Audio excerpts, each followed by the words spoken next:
I'm Molly Turk, Executive Director of Communications with San Angelo ISD, and I am joined by Mr. Michael Kallenbach. He is our Executive Director of Student and Data Services at San Angelo ISD. Officer Richard Espinosa is the Public Information Officer at the San Angelo Police Department, and Officer Kelsey Hernandez is the Public Information Officer and Recruiter at the San Angelo Police Department. During active safety events with San Angelo ISD, we collaborate with the police department to support safer school environments. So today we're going to go through our safety protocols that we have, how we collaborate together, and then how our parents and our community can support us during those events. So San Angelo ISD uses the standards response protocol developed by the Texas State School Safety Center to let parents, teachers, students, and staff quickly understand what is going on and how to respond. The standard response protocol is based on the following actions: hold, secure, lockdown, evacuate, and shelter. So let's discuss a shelter. So what is a shelter protocol? So shelter typically has to do with weather, bad weather, and we do drills as well. The protocol has it's campus and building specific. Mm-hmm. So if it's a tornado warning or something like that, then all students and teachers are trained to know where they have to go in that specific building, because all the buildings are different. Sometimes it means a shelter may, depending on the campus and building, may require students to evacuate one building to go to another one. And so typically that's ahead of a bad weather warning. But it's all of the campuses are trained on where to go. Again, students trained to listen to your teacher, listen to the adult that's in charge, and where to go and what to do, whether it's to be up against a certain wall or in a certain room or away from windows or whatever.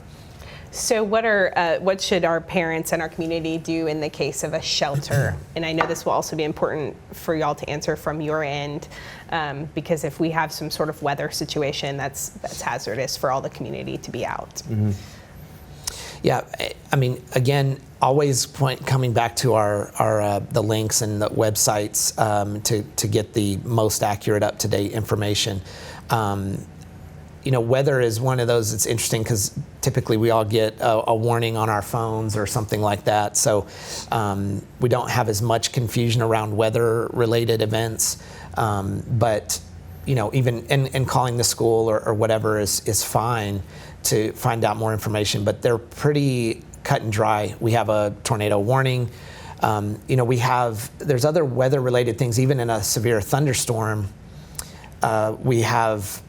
With athletics or PE or any time that they're outside, that often will be bringing them in because of rain or whatever, or lightning. And we have detectors in various athletic facilities that tell us how far away the lightning is and all of that. So just being aware that it's a weather thing, paying attention to our links and our websites and social media and everything. Another thing I want to note while we're talking about weather, so a shelter protocol can be different than a bad weather delay or closure, which is communicated before a student would come to school.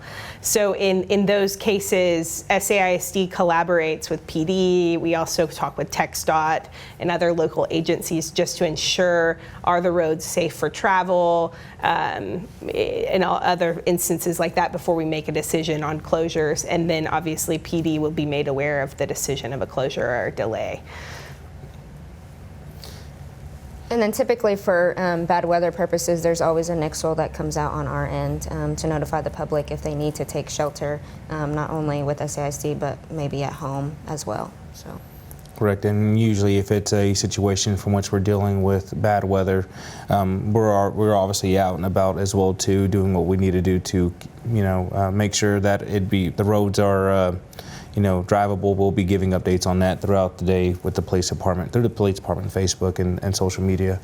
And you know, in the event of a natural disaster, whether it be a tornado and stuff like that, we'll obviously be out there as well too. One of the things that we do want to you know, get across to the public is, in the event, you know, a school is, you know, hit by a tornado or something along the lines of that, we're obviously going to be on scene. We're going to be doing whatever we can to make sure if anybody needs medical assistance, they're receiving that, assisting with the evacuation if need be, whenever a shelter is in place. And just doing whatever we can to make sure that, you know, the needs of the SAISD and those students and faculty are being met as well too. So.